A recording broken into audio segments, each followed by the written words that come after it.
शोहर श्री निवासी श्री ब्रजमोहन दास जी वेशाश्रय के पश्चात चंद्रसरोवर में बाबा की कुटिया के समीप दूसरी कुटिया में रहकर उनकी सेवा करने लगे। एक दिन उन्होंने बाबा से कुछ स्मरण मनन के विषय में जानना चाहा। बाबा ने उत्तर में इस संबंध में दो महापुरुषों के विचार प्रकट करते हुए कहा, बहुत दिनों की बात है, उस समय पंडित रामकृष्ण दास बाबा गोवर्धन में ग्वाल पे उखर के भजन करते थे।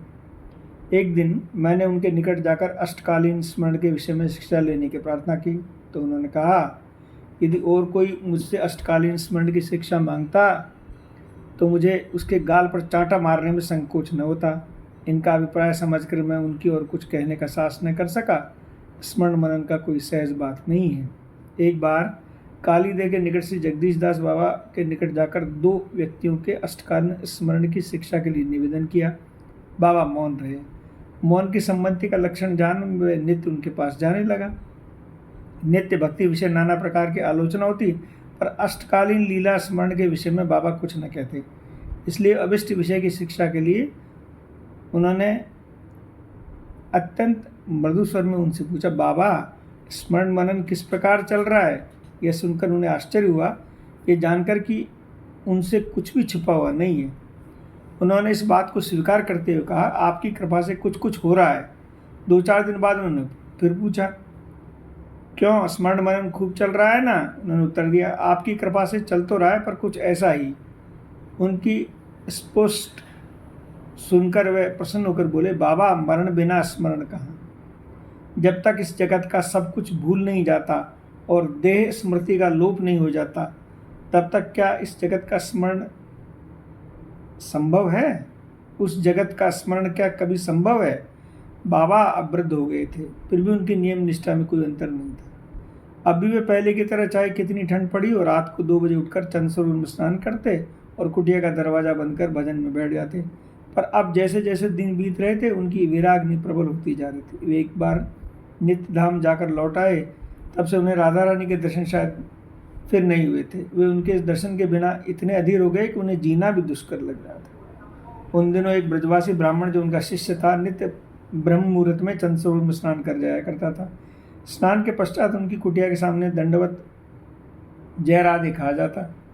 बाबा भी कुटिया के भीतर से जय राधे कह उनकी दंडवत स्वीकार करते। एक दिन जब उन्हें दंडवत कर जय राधे कहा तो उस पर कोई उत्तर नहीं मिला। बार बार जय राधे कह रहे तो उत्तर नहीं मिला, तो उन्हें चिंता होने लगी।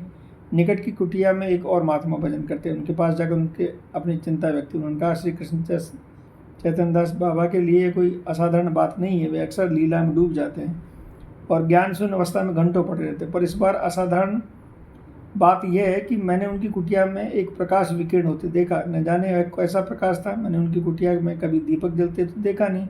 रोज जब वे चंद्रसरोवर में स्नान करने जाते तो कुटिया का दरवाजा खोलते और बंद करने की आवाज़ सुनाई पड़ती। आज मैंने वह भी नहीं सुनी, इसलिए थोड़ी चिंता होती है। दोनों ने परस्पर विचार करके पश्चात कुछ देर प्रतीक्षा करने के बाद निश्चय किया कि बहुत देर तक प्रतीक्षा करने के पश्चात बार बार जय राधे कहने पर जब कोई उत्तर न मिला तो उनकी चिंता बहुत बढ़ गई। उन्होंने गांव वालों को बुलाकर किसी प्रकार कुटिया का दरवाजा खोला तो देखा स्पंदहीन अवस्था में अचेत पड़े हैं, पर श्वास धीरे धीरे चल रहा है। सबने मिलकर कीर्तन प्रारंभ किया। संध्या तक कीर्तन चलता रहा, फिर भी बाबा की अवस्था में कोई परिवर्तन नहीं हुआ, न दिखा। उसी समय पान की बीड़ी हाथ में लिए बरसाने के गोस्वामी का एक बालक भागता हुआ उसने पूछा, बंगाली बाबा जिसके प्राण निकसबे को है रहे हैं, कहाँ हैं? बाबा भीतर कुटिया में। बाबा खड़े हुए। लोगों ने कहा, बाहर खड़े थे। लोगों ने उनको कहा।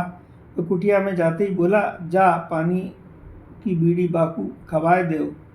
श्री जी ने पठाइए। कल रात बिन के सपने में मोते कही, चंद्रसरोवर बाड़ो बंगाली बाबा मेरो दर्शन सहन नाय कर सको, बाके प्राण जाए बे को है, बाको मेरी प्रसादी बीड़ी खवाए देव तो जी उठेगो। पान की बीड़ी जैसे ही बाबा के मुख में स्पर्श कराई और वे जय राधे करते हुए बैठ गए। पर कई महीनों तक बाबा अप्रकृतिस्थ रहे। दिव्योन्माद की इसी अवस्था में कभी हंसते, कभी रोते, कभी मूर्छा खाकर गिर पड़ते। लोग उन्हें मानसिक व्याधि समझकर उन्हें कुसुम सरोवर ग्वारिया वाले मंदिर में ले गए। वहाँ रखकर उन्हें कुछ दिन राधाकुंड में किसी वैद्य से इलाज कराने के उद्देश्य से मंदिर में ग्वालियर के राजा के भाई की ओर से साधु सेवा की व्यवस्था थी। वहाँ पहुँचते ही बाबा चीख उठे, मैं राजा का अन्न नहीं खाऊंगा, मुझे यहाँ से ले चलो। विवश हुए चंद्रशेखर लौट आए। धीरे धीरे उनका दिव्यानुवाद चलता रहा। कदाचित उन्हें विरागनी को शांत करने के लिए राधा रानी ने उन्हें दर्शन दिए थे, पर अभी भी अपने किसी उद्देश्य की पूर्ति से उन्हें कुछ दिन और भूलोक पर रखना चाहा था। कुछ दिन और बीते। बाबा भजन को करते और अपने आचरण से लोगों को भजन शिक्षा देते। आखिर वह समय निकट आ गया जब राधा रानी को अपने सेवा में लेना था। बाबा ने इसका संकेत किया, इसलिए अब साल भर से केवल दूध पी रहे थे। कथा प्रसंग में कहा करते, अब और अधिक शरीर का भार वहन करना ठीक नहीं। उन्हें सोचा एक बार जहाँ तहाँ उनके प्रेमीजन हैं वहाँ हुआ है। शेषैया बासुग्रामादि जाकर कहीं 2 महीने कहीं 4 महीने रहकर लौट आए। ब्रजमोहन दास से बोले, इस बार सबसे अंतिम विदा लेकर आए हूँ। विदा होते समय सब बहुत संतप्त थे, पर मैं क्या करता। चंद सरोवर श्री श्यामा पद अपनी पत्नी श्री गोविंदासी के साथ चंद सरोवर आए। बाबा ने कहा, अच्छा किया जो आ गया और गोविंदासी को भी ले आया। बस समझो कि हमारा अंतिम मिलन है। नियम सेवा के कुछ दिन पहले एक दिन श्री ब्रजमोहन दास जी बोले, ब्रजमोहन, न जाने इस बार नियम सेवा पूरी होगी कि नहीं। विशेष कुछ नियम करने की मेरी सामर्थ्य नहीं है। तुम फूल तुलसी ले आना। बैठे बैठे फूल तुलसी अर्पण किया करूँगा। इस देह में अब गिरिराज परिक्रमा तो संभव है नहीं।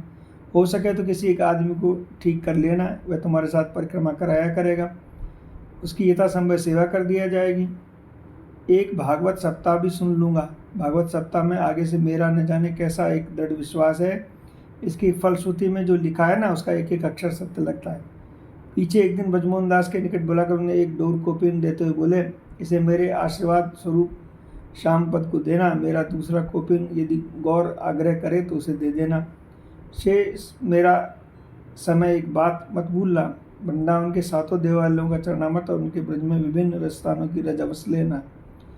यह सुन ब्रजमोहन दास अत्यंत चिंतित हुए। नियम सेवा में कुछ ही दिनों बाद एक दिन संध्या समय बाबा को ज्वर हुआ। दूसरे दिन प्रातःकाल वृंदावन संवाद भेजा गया। वहाँ से गौर बाबू और अन्य लोग आ गए। बाबा ने सबने सिर पर हाथ रखकर उन्हें आशीर्वाद दिया और वृंदावन लौट जाने को कहा, पर सब वहीं रह गए। बाबा की अवस्था खराब हो गई। कार्तिक कृष्ण सप्तमी को संध्या समय कीर्तन प्रारंभ हुआ। दूसरे दिन सन 1940 को अरिष्टामी को प्रातः क्षीण स्वर में नामोच्चारण करते करते उन्होंने नित्य लीला में प्रवेश किया। उस समय गौरांगदास बाबा जी महाराज वृंदावन में राधा रमन की बगीचे में भजन कर रहे थे। उन्हें देखा एक दिव्य ज्योति आकाश में जाते हुए। जय जय राधे ताई गौर हरि।